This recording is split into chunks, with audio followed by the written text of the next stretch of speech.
Welcome everyone to today's lunchtime webinar, Finding Balance on the Coast, Healthy Ocean through Marine Spatial Planning.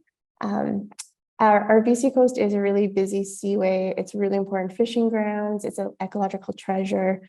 It's home to species like orcas and glass sponge reefs and teeny tiny cyan lands, but is also vital to the communities that live along the coast for many reasons. And yeah, marine spatial planning is this collaborative process that's used to inform holistic plans for the coast that helps to balance environmental, economic, social, and cultural values and uses. So I'm going to introduce myself. My name is Kate MacMillan. I am the Ocean Conservation Manager for CPAWS-BC, and I'm very happy to welcome you all today to today's webinar. It's sort of a marine spatial planning or MSP 101 or a primer of sorts, and we're doing this to kick off Ocean Week. And yeah, just behind the scenes, going to give a shout out to Sky and Carlo, who are helping to make sure things run smoothly. So again, if you have any questions or need any help, please just drop the message into the Slack or into the chat. And today's webinar does kick off Ocean Week, which frames around World Ocean Day, which is this Thursday, June 8th. And this is the time that unites the global ocean community. So from guardians, scientists, volunteers, youth, policymakers. It's a time to celebrate, to learn, and to inspire everyone to work together to keep our oceans healthy and resilient. So this is just one of two special events that CPAWS-BC is hosting this week. The second one will be on June 8th. So I'm just going to drop a link into the chat now for everyone so you can learn more about that event. And we will tell you more about it at the end of the webinar today. And so yes, so today I am joining you from the CPAWS-BC office, which is on the lands of the Musqueam, Squamish, and Tsleil-Waututh nations. And I do acknowledge that the work that CPAWS-BC does occurs across the unceded territories found across the province of BC. And also recognize the role that organizations like ours have played in the colonial history of conservation. This is a history that's filled with violence and racism and erasure. And as we collectively try to re-envision and start on a path towards a more inclusive conservation movement. And before we get started with this webinar, I invite you all to take a moment to think about the territories that you are joining from and your relationship to it.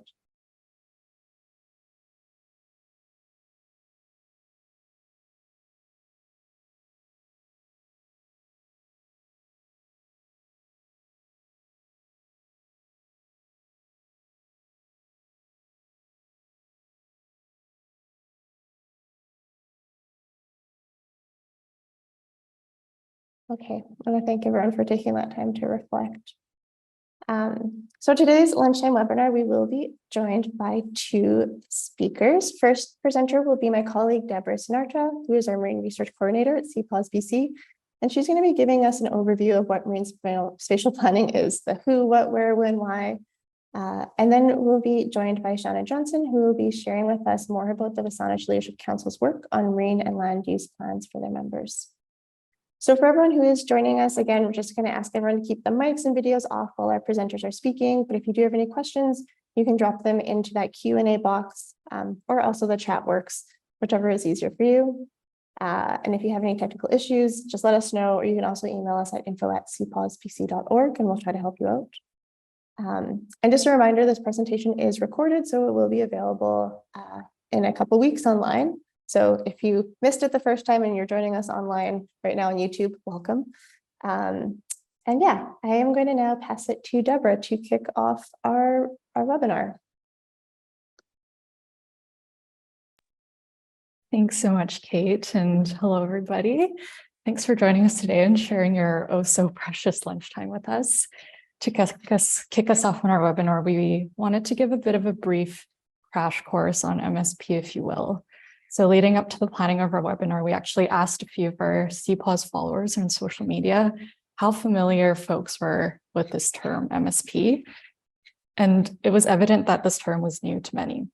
But this is to no big surprise, really, as in the field of marine planning and conservation, there are just countless acronyms thrown around, arguably one too many to remember. So over the next few minutes here, I'll be sharing a bit of an overview of MSP, the process before passing it on to our amazing guest speaker, Shauna, to share a few more insights on its application. Awesome. So diving right in here, Marine Spatial Planning, or MSP, is a collaborative process for managing ocean spaces and the interactions between human users and ecosystems. And this process can really help to promote balance in meeting shared ecological, economic, cultural, and social objectives. Next slide, please. Great. So I wanted to share this figure here from the National Indigenous Fisheries Institute that illustrates the strategic process laid out by MSP. Keep in mind that MSP research and practice are widely diverse. Because marine plans are very place-based, it will look very different in each country or community, but nevertheless, many of the steps here are quite consistent throughout. So if we start off at the base or the trough of the wave, we see building partnerships and relationships. So meaningful stakeholder engagement and public participation truly make up the foundation of MSP. A stakeholder refers to an individual or a group that is concerned about a particular issue or derives benefits from the use of the resources. Now, this differs to a rights holder who are not just mere stakeholders.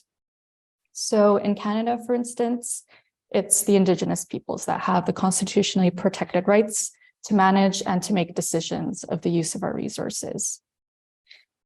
So strong partnerships and relationships are the real grounding roots, and consultation and engagement with these stakeholders and right holders are kind of like the branches that stretch out across nearly every step of the way. And this is really key to understanding the wide range of interests and interactions at play, and to try to fully capture the diversity of input and objectives across multiple sectors.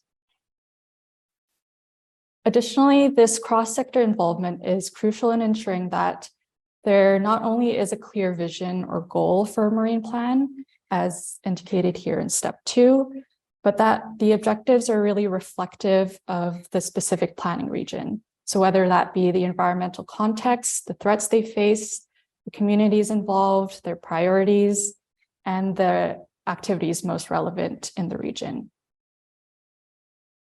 And moving along this wave here, we reach data and knowledge collection. So as the name suggests, MSP is spatially based. So it applies spatial and temporal data, as well as traditional knowledge and information that are tied explicitly to the planning area. And with this data and information, whether that be data on shipping routes, aquaculture sites, critical habitats, we can really start to visualize how each data layer interacts with others. And together, this can help to identify elements such as areas that may be more suitable for development, areas where activities may be more compatible with one another, or also to identify areas that may require further protection. And the overall goal of this step is to really establish what we already know, but also highlight what we don't know. So our data and knowledge gaps, as well as developing ways that we can best share and govern all of this information. So while a marine spatial plan, which is highlighted here in step 5, is often a key result of this process, it definitely doesn't end there. Monitoring, evaluation, and enforcement are very key following up steps. Because MSP is a very iterative process, the marine spatial plan that's created will likely be adapted on a very ongoing basis to really reflect the continued engagement and emerging priorities in the ocean environment. So why is MSP important? Well, our oceans are an incredibly busy space with many overlapping activities, priorities, and demands. And a persisting challenge in ocean management has always been finding some sort of balance between these multiple interests and addressing some biases towards select priorities. And MSP can help account for multiple uses and objectives by really considering interests that span across these social, ecological, and economic pillars. As for who's involved, MSP involves a multi-sectoral range of stakeholders, all the way from government departments, such as Fisheries and Oceans Canada, down to individual fishers, or to environmental NGOs like CPAWS. And as highlighted earlier, robust engagement and participation from all of these stakeholders doesn't merely happen at the beginning of the process or simply at one stage. It's definitely a consistent priority throughout.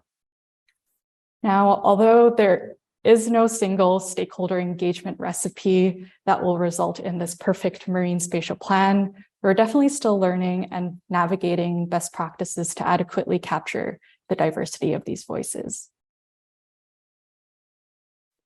So MSP has definitely grown to becoming a globally recognized process and effort, and it's been adopted by over 75 nations, including Canada. So the federal government of Canada has committed to conducting MSP in all 5 of their ocean areas under their jurisdiction.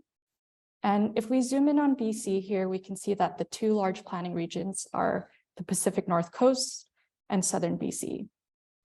In the South Coast of BC, despite work currently underway, MSP is definitely still in its early stages of the planning process. And their current priority here is to really advance coordination, to continue with information and intel gathering, as well as continuing to engage with MSP partners to inform future planning phases.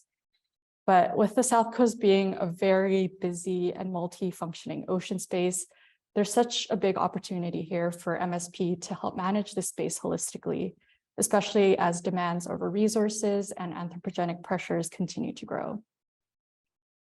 If we look up at the North Coast here, work has been well underway with MSP, largely through the Marine Plan Partnership, also known as MAP, which is also the location of the Northern Shelf Bioregion Marine Protected Area Network, or the Great Bear Sea MPA network. And MAP was formalized in 2011, through which First Nations, partner governments, and organizations were able to develop community-based marine use plans at both the regional and sub-regional levels. So here we'll drop a few resources in the chat, and we highly encourage you to check it out to really celebrate this important process. Next slide, please. Another resource we wanted to share with you today is the Canada Marine Planning Atlas, which was released recently this year. And this atlas is an interactive mapping tool for decision makers and other users to access information and geospatial data. And this is such a key component to supporting MSP across Canada. So we'll also drop a link to the atlas in the chat here for folks to check it out and play around with some very cool data layers. Next slide, please. Awesome. So to achieving this goal of finding some sort of balance on a coast, it's really important to keep in mind that MSP is by no means an end in itself, and that there are very many challenges to still consider throughout the process. For instance, how do we ensure that stakeholders and right holders are engaged in a meaningful way? There are also big questions around funding and capacity and what implications this may have on the success of MSP. Additionally, if we think about how crucial data and information are to the process, it's important to consider how equitable data governance or knowledge sharing processes can best be supported. And questions like this go on and on and on. So keep them brewing, drop them in the chat box, and we'll have some time later to share and discuss together. But overall, by capturing a full picture scope of our ocean spaces and striving to find a balancing act across multiple sectors, MSP really carries significant opportunities to support a more holistic approach to marine planning, economic development, and conservation altogether. So thanks so much for sitting through this very brief overview of a very complex topic. And I'm really excited to pass it on to our speaker for today's webinar, Shauna Johnson. Shauna is a marine use planner with SÁNEČ Leadership Council, who has expertise in providing planning and support for Indigenous communities to revitalize and promote community planning research and practices that are grounded within Indigenous laws, legal tradition, and ways of knowing and being. So her work with the SÁNEČ Leadership Council really aims to promote respect for the culture, traditional practices, language, and the interests of WSÁNEĆ First Nations. And currently they're working to establish a community-based marine and land use plan for the community, which will help guide future decision-making for the marine environment, as well as the WSÁNEĆ way of life. So I'll pass it to you, Shauna. Hi, everyone. My name is Shauna Johnson. On my mother's side of the family, I come from the Sayot First Nation out in WSÁNEĆ, just 20 minutes outside of Victoria. And on my father's side, I come from Alaska, the Tsimshian territory. So I am registered with the Hakalams band there. And yeah, I just wanted to share a little bit about the work that we're doing at the SÁNEĆ Leadership Council. So just to tell you a little bit about the SÁNEĆ Leadership Council, we're a nonprofit society and we represent several SÁNEĆ First Nations, aiming with the goal for bringing together our nations and working against the division that has happened to our people over the years through the Indian Act and through the other various laws and policies that the Canadian government has imposed upon us. So thank you very much for listening to me today. And I'd like to keep this very much informal if we can. I'd be open to answering questions in the chat as they come along. So that's me. So I just wanted to focus a little bit on the difference between the various planning processes that happen in Indigenous communities. So this is a very good example of like the WSÁNEĆ Marine and Land Use Plan is very much a nation rebuilding plan. And the reason being is because it has to do with our territory and the extent of our whole territory, not just the territory of reserves and reserve lands, which a lot of good planning happens at that level, like comprehensive community plans. Many nations have those kinds of plans, which are there in the middle there. But those are very much focused on the individual bands.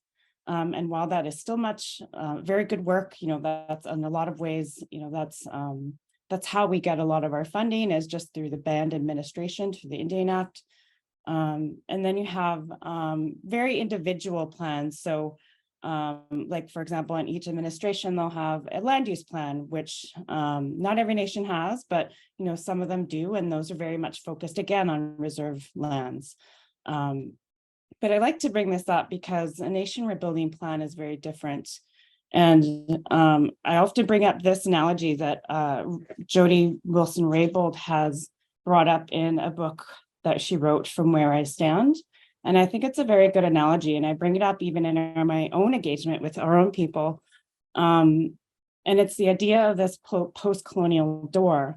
So in the first picture, you see the first picture of a post-colonial door where it's shut.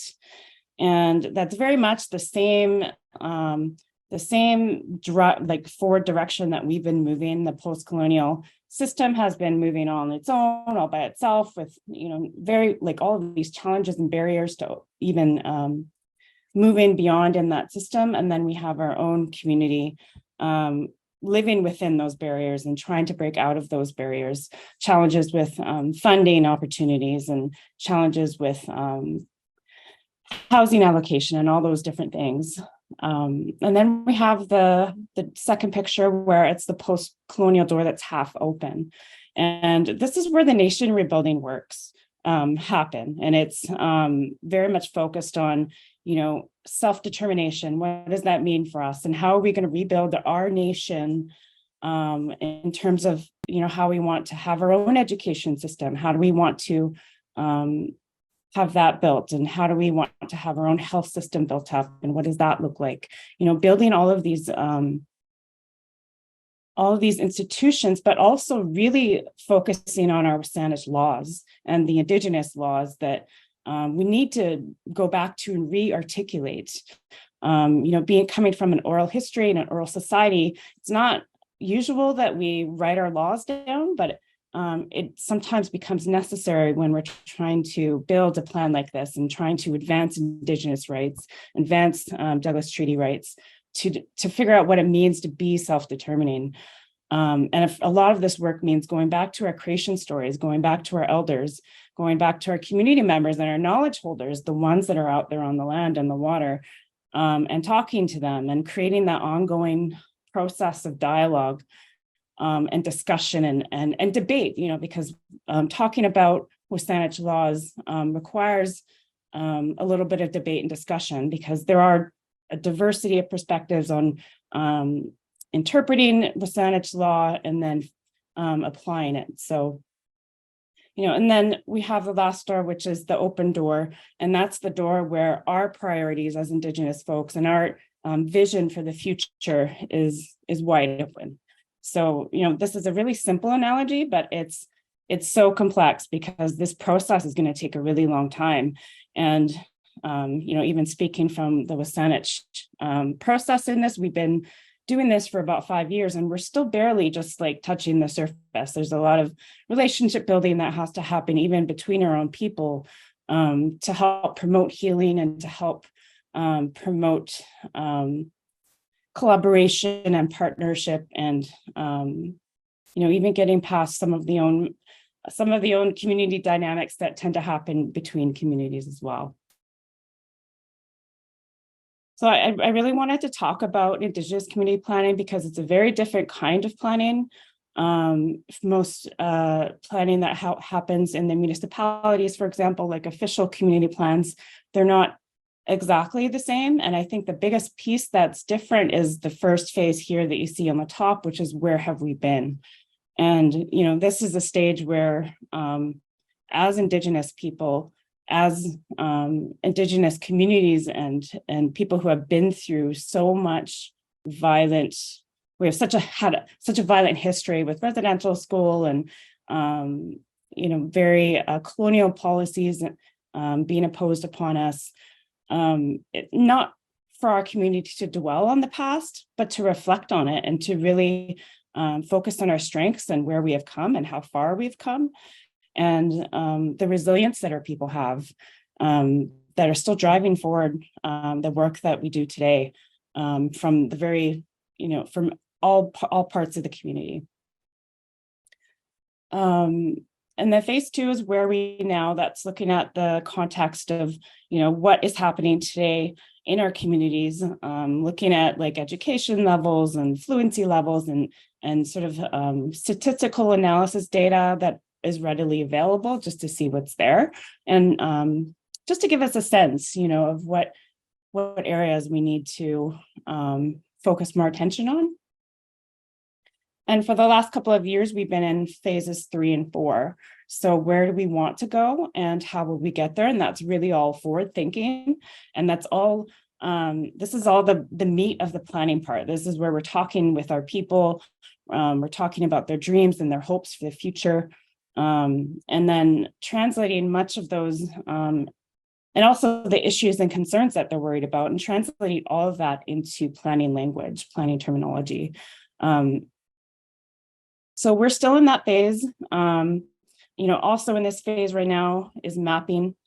And so this is an example map that has been brought up, and it's been a lot of work to get to this point because there are, for example, these are all Sinchothan place names, places that we call places in our territory. And, with different sources from different elders being interviewed, for example, there were even some conflicts about where exactly to place that dot, So having those conversations have taken quite a number of years to get some consensus on. But it just shows like we don't necessarily draw a line on the map to say this is our boundary. And I'm not saying that this is our boundary, but this gives us an idea, because our elders have said to us that, the extent of where our Sinchothan place names are tend to be where our territory is or overlaps with others. So it's taken a lot of work just to get to this point. And this is our draft framework. So I know it looks like a lot, but there's 8 ocean currents is what we're calling them. And basically they're all 8 priority topic areas needed further for discussion with our community members. So we've already talked a lot about community health and well-being, and we're diving into doing some surveys and stuff for some of these other topics, as well as focus groups and interviews. I've done a lot of in-person community engagement events and virtual events trying to hit all these topics, and naturally at every event, people bring up whatever needs to be brought up at the time. So it's all documented and recorded. But as you can see, it's a lot of information, and one of the key important ones that we're really trying to focus on heavily for the WSÁNEĆ Marine and Land Use Plan is the WSÁNEĆ Governance and Stewardship topic, which is current 4, and then current 5, which is Douglas Treaty, Indigenous Rights and Title. And so what we've been doing for that is going back to our creation stories and looking at them with sort of a research question in mind. And that research question is just very broad, like how can we protect our coast and our territory? And then looking to our creation stories to pick out some of the information related to answering that question. So anything that has to do with stewardship practices, any teachings that go along with how do we harvest in a good way? What are the teachings that we have to do to carry ourselves, to carry out our lives in a good way, in good relationship with the animals in the ocean and the land? So I will, this next one. So this is an example of one of the questions that we're asking. What are the fundamental relationships between humans, other beings, and the natural world? And by looking at each of our stories, and we've gone through about 100 plus stories that have been already published. We're in the process of recording and documenting more with our language group at WSÁNEĆ. But these are some of the fundamental relationships that are really sacred to us. So WSÁNEĆ people we hold sacred obligations to take care of all beings in the natural and spiritual world. And we do that because we live with the animals and creatures who teach us our Chilangan. So Chilangan, a broad definition of that is the ethics and morals we live by to take care of each other for all time. So they continuously teach us how to take care of each other just by living in relationship with them. So we have ceremonies that go along to hold those relationships together. And those relationships are reciprocal, meaning that they're mutually agreed upon. So in our stories, it speaks of, for example, Smythe, which is the deer, and it tells of how we came into be in a good relationship with them and an understanding. So not only do we have an understanding that we need them to provide our bodies with sustenance and nutrition, but the deer also have an understanding of that too. But that means at the same time that there's that sacred agreement that we also have to take care of them. So even though they know we're going to hunt them, we also know that we have to take care of the habitat that they live in. We have to make sure that they have access to food. We have to make sure that they have access to continue to reproduce and to continue their life lineage. And that, and with all of those teachings that go along with that, those are sacred agreements. Those are obligations that we carry. And the way that we pass that down is, and this is an example, is what we call a Nehemit, which is the ancient custom of passing down ancestral names. So when people get a name in our community in the Longhouse, there's a whole ceremony that goes along with that. And there's elders come and they speak to you about the responsibilities that you hold by carrying that name. And it's amazing how many, people in our community know where exactly that name has come from and how many people hold it and who holds it where. So, and it, that's a huge responsibility for that person to hold all throughout their life. So for example, if they have, if their family is tied to a location that is an important hunting site, for example, then they're responsible for ensuring that, that relationship with Smythe, the deer, is taken care of throughout all time. So another Another question that we're asking throughout this too is, how are those relationships between SÁNEĆ and other human groups, how have they been established? So looking back again at our creation stories, much of these relationships have been established either through dialogue, through political alliances and partnerships, through trade relationships, land and marine use agreements. And, there are agreements between, for example, nation neighbors that we have, like, for example, with the Cowichan Nation, we have agreements about shared territories and such, potlatches, intermarriage. And then, of course, there's been example in history of warfare. And I think, even today that still stands. We fight our wars in different places. We fight it in the courtroom, or we fight it. Yeah, I guess that's a good example of that. So, and then we have, there's a difference between establishing relationships. There's also the need to maintain that relationship. And how do we do that? And again, looking at our creation stories, having on communication and dialogue, but not just with our families, but within families, and then within the community and inter-community, keeping that line of communication going. Through ceremony and purification, we have a word called kochasat, which is a ceremonial way of preparing ourselves through fasting, through being alone out on the lands and waters by yourself, praying, doing spiritual bathing. Those are all ways that we prepare our bodies and our spirits to open ourselves to spiritual teachings that either animals can bring to us or the creator can come and bring to us. And then knowledge of transmission. So including sharing of sacred teachings, that's including the language, teaching language, because language is so central to, it brings everything together. And then stewardship practices, because inherent in those stewardship practices are again, like spiritual ceremony processes. So for example, in one of our stories, we have been taught that we have to feed the spirits of the salmon people, and the salmon people in our worldview are relatives.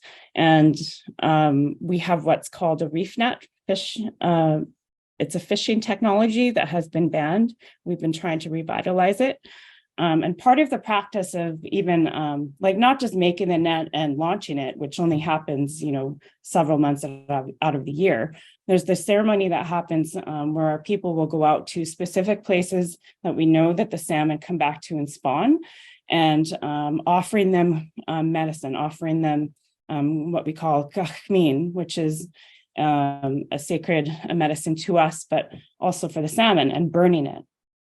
And that's feeding the spirits of the salmon and welcoming them back home. And then again, just being on the lands and waters, that's how those relationships are being maintained, knowing what's out there, knowing what's changing over time, like with climate change. Our harvesters know what has been changing and how long things have been impacting what, and et cetera. And then another question is, what are the sources of human rights and responsibilities in relation to the natural world? So we have a word called ecological, and that just means our relationships to all.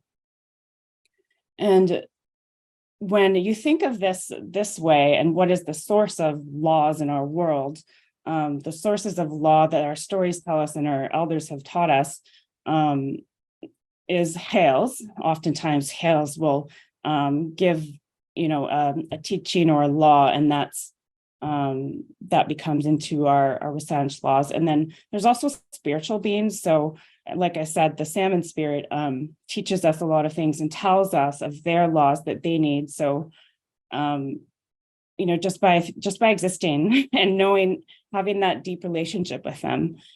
And then, of course, the natural beings, like I mentioned, Smythe already, animals of the earth, they're also lawmakers. And of course, humans are. and this is quite a different contrasting view than the colonial world that we live in, where humans make the laws all the time. And, we don't think of the natural beings, the fish or the deer, of being lawmakers, and being the source of those laws. So it's a very different worldview when you think of it that way. And then I just wanted to bring this last question, because as we think about our responsibilities, one of the key stories that always comes up in most of the work that we do, and we often bring it forward, is the James Island, which is called Feltos. And the story, there's much more of a story to this, but the key paragraph to this story is, after throwing the WSÁNEĆ people into the ocean, Hales turned to speak to the islands and said, "Look after your relatives, the WSÁNEĆ people." Hales then turned to the WSÁNEĆ people and said, "You will look after your relatives of the deep," meaning them, the islands. And this is what Hales asked of us in return to the care for our relatives of the deep, so that they also provide for us. So Hales is the one that is telling us, who is the creator in our language, that the creation of these islands, like these islands, are relatives of the deep, and that we have to be in relationship with them, just like we have been with Smythe, just like we have been with salmon, and just like we have been with the waters. So this is a sacred obligation, and it's sacred because it's been this was witnessed by our creator Hales, and both the islands and us as WSÁNEĆ people obligated, made this commitment to take care of each other for the rest of time, basically. Another story that I'd like to bring up that you can easily Google and find is the flood story. It's the WSÁNEĆ flood story. There are several different versions. If you go to the WSÁNEC.com website, you'll be able to find it there. We also have other stories that have been publicly that have been publicly shared with permission with some of our elders. So I think there's a story about the blue jay in there, and then the flood story again. But the flood story, I think, is really key to some of our learnings, because it tells of what happens when some of our people aren't abiding by those laws. And then it also speaks to the different sacred obligations that we hold through symbology. So the flood is, of course, represent waters. And then you have the raven, which represents the animal world. And then you have the arbutus tree and the rope, which prevent, and then the mountain itself, which all represent earth. But the tree is it represents the plant world. And all those different connections that we have in that story to those relationships, to those obligations that we weren't holding up, those relationships we weren't centering at the time that the flood came. So I invite you all to go to the website and learn more about that if you'd like. We also looked at some of the other responsibilities, just for humans. And these are just a few examples. There's many more. But one of them being is just treating animals and plants with respect and gratitude, and again, including their habitats and their homes. And also I'd like to add in there, their ability to reproduce and their ability to survive, to keep surviving, not interfering unnecessarily with animal activities. So migration patterns, causing undue noise pollution in their homes, in their habitats. Or not tricking them, or not talking disrespectfully to them. In fact, we have a story of the orca whales where they know how to speak our language. They understand it when we are talking, and if we're talking disrespectfully to them, then they'll tell us, and they did in that story. They told us that, we can understand you. Don't talk to us that way. So I think we take a lot of that for granted, that, that they don't understand us that well, but they do. We also very looked at specifically some of the WSÁNEĆ harvester responsibilities. And some of those, the most important things that just kept coming up, like making sure that you're prepared spiritually, physically, emotionally, before you go out and hunt. So there's a lot of ceremony involved in that.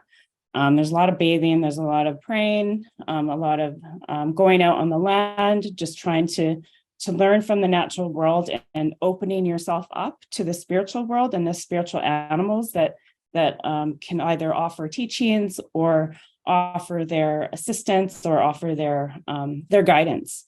Sometimes we've had stories where people have found their spiritual companion or helper. They call it their sila, and it's their spirit. I don't know. People call it. They call it a lot of things, but we just call them our spiritual guide. Being grateful for whatever shows up. I think a lot of times, people are like, "Oh, that fish is ugly. Like, let's throw it away," or it doesn't look healthy. Like, let's just discard it.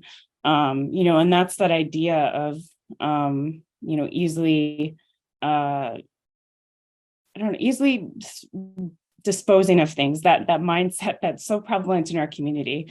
If it's not perfect, if it's broken, then it's not worth having. But for us, it's a teaching that we have to be grateful for whatever shows up, and again, not to be greedy.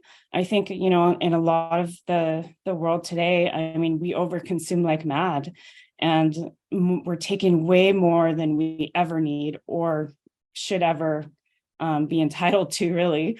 But, our teaching to go along with that is if we do overtake and we take for the community, for example, we share it.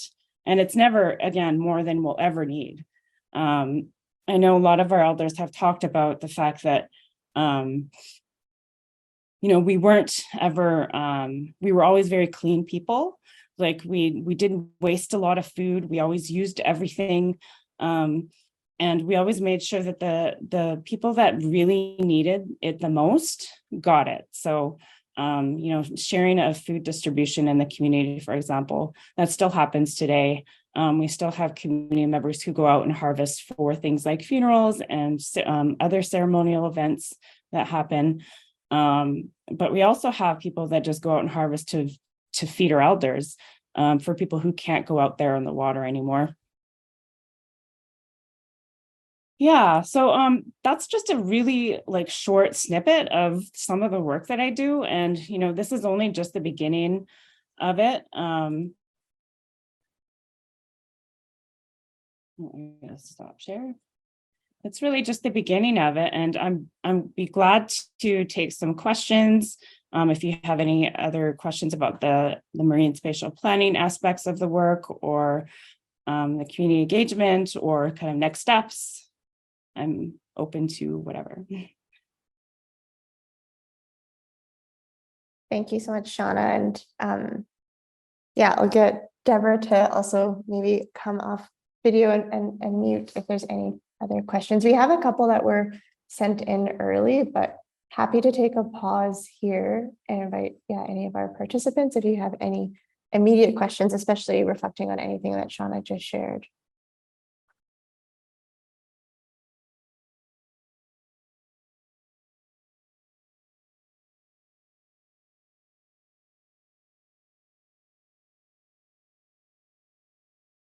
Doing my classic wait 9 seconds on Zoom for people to ask questions, but I feel like 9 seconds on Zoom feel much longer than they do in real life. Maybe just to get us started and kind of to break the ice, I can share one of the questions that we received during the registration. And Shauna, if you want to answer it first, or Debra, we can sort of freestyle it here at this part too. But there's a question from someone named Janessa who was looking for more information or insight on marine OECMs, which are other effective conservation measures, and also marine IPCAs, so Indigenous Protected and Conserved Areas.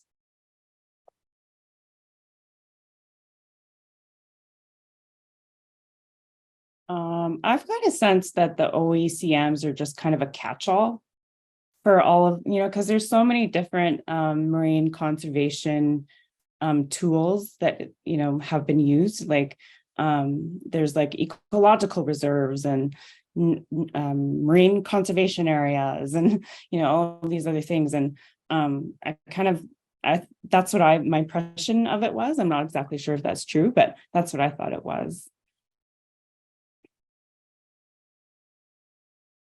Thanks so much, Shauna. Yeah, I think OECMs, my understanding of it is that OECMs can include a variety of various conservation measures. So, for example, private areas, and these areas can be effectively conserved and managed for biodiversity conservation, even if they don't necessarily have any formal protected area designation attached to it. And I think when we're looking at these two concepts plus MSP, like IPCAs, OECMs, MSP, they're all very distinct concepts, but still very interconnected, especially in Canada's marine conservation efforts. And integrating OECMs, IPCAs within MSP frameworks can really allow to have more comprehensive planning approaches, especially that include diverse conservation measures. So with IPCAs, also known as Indigenous Protected Areas or tribal parks or Indigenous and community conserved areas, these are areas that are declared under an Indigenous nation's own inherent authority. So in BC, there are several Indigenous nations that have declared tribal parks in their territories, often to protect special areas from industrial activities. So an example of this is the Kitasoo-Heihei Nation and their establishment of an IPCA within Kitasoo Bay. And this designation was definitely founded on Kitasoo-Heihei laws, but also Western science together. And in BC, there are definitely several more examples. We can dive into that, but yeah, I think that's what I have to add to that. Kate, did you have anything else you wanted to add? Yeah, I think there's a lot that we're seeing as time goes on with the different establishment of using, whether it's nations declaring their own protected areas, and sometimes these can also overlap. So there can be an IPCA that is declared, and then on top of that, there might be what the federal government recognizes as an OECM or a marine refuge. So it adds like layers of protection. So I think what's important with all of this is, there's no one size fits all on what the tool is or how it's being managed or so forth. But yeah, thank you both for your insight on that. There is another question that came from Grace in the registration, and so it was asked, planning requires priorities to drive the design. So how does conservation rank in overall priority? Shauna, I see you nodding. I think that's a really tough question to answer, and it depends on who's being asked. So in the marine spatial planning process, they call the world of people who have any interest stakeholders. But then you have the Indigenous folks who are rights holders and inherent right holders. So, it's a very different question if you ask an Indigenous folks if conservation is a priority versus commercial fishermen, for example. And I'm not saying that they are entirely opposite, or they would be, but I'm just saying they would probably have different answers on what kind of priority it holds. So like for I think for Indigenous folks, conservation is definitely a priority for many. And I think for the SÁNEĆ people, yes, but it's a very complicated situation when there's been in the world of and I come from an environmental background. I've come from environmental sciences, so I've worked in the field, and the language around even what conservation actually means is a challenge for Indigenous folks in the first place, because by defining it through parks legislation, by defining it through conservation legislation even, it has worked to exclude the Indigenous rights holders from exercising their rights in those places without interference, without being harassed, without being sometimes violently harassed, and still today that continues.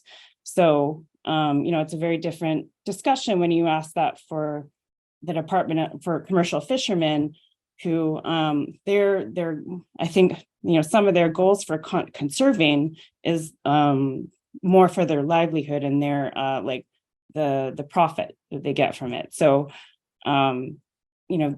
it's a very different word of conservation in their minds than it is in what it would be for Indigenous folks.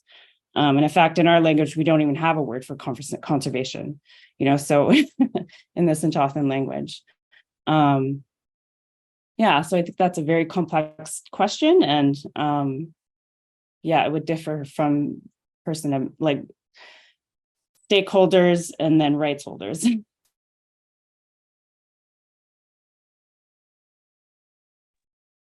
Thanks, Shauna. I agree with everything that you've said, and I think prioritization plays such a big factor in the MSP process. And while MSP itself wasn't necessarily designed to solely advance conservation, we have noticed that it can tend to sway into prioritizing other factors more than biodiversity conservation, whether that's blue economy growth or sustainable use and development. And when we look at how conservation ranks across different priorities, oftentimes the gap here is that MSP and whether that's MPA establishment or biodiversity conservation, although they're kind of headed towards the same directions and goals, they often work in quite siloed streams and routes. But there's definitely some examples that we can pull that show a bit of the potential for this integration. I think with the example through MAP in the North Coast, through that process, a framework was created where First Nations, the Government of Canada, and the province of BC were able to plan for an actual network of marine protected areas through the consultation of stakeholders and community members too. And the protected management zones that were identified through that MSP process, most of those have actually been recommended as areas within this future network as well. But there's a lot of interesting work underway for sure to dissect and dive deeper into how prioritization efforts work. There was a recent publication that our team looked at quite recently, conducted by Raymer et al., that assessed various marine spatial plans. And through that analysis, they highlighted this bias towards economic prioritization and how that was often more prominent in marine spatial plans over conservation goals. And they've argued for this concept called conservation-ready marine spatial planning, where they argue that plans are, I see actually Julie right here with the claps. Nice to meet you. Yeah, so our plans really recognize conservation principles as outcomes and these guiding principles and ensure that conservation are these specific objectives and goals, besides just having it as a very ambiguous concept. But yeah, highly recommend reading that paper. It's a great one. Funny how everything just aligns and comes together. So if anyone hasn't noticed, Julie, who is with us, has also dropped that paper into the chat there. There is a question that did come in on the chat, and want to definitely, maybe this might wrap us up for questions, but if you do have any other further questions, feel free to email us and we can make sure that we get some answers to you and maybe pass them on to Shauna if it's for Shauna or to Debra. But there's a question from Maddie who asked asking for some help to understand what data governance and data sovereignty are.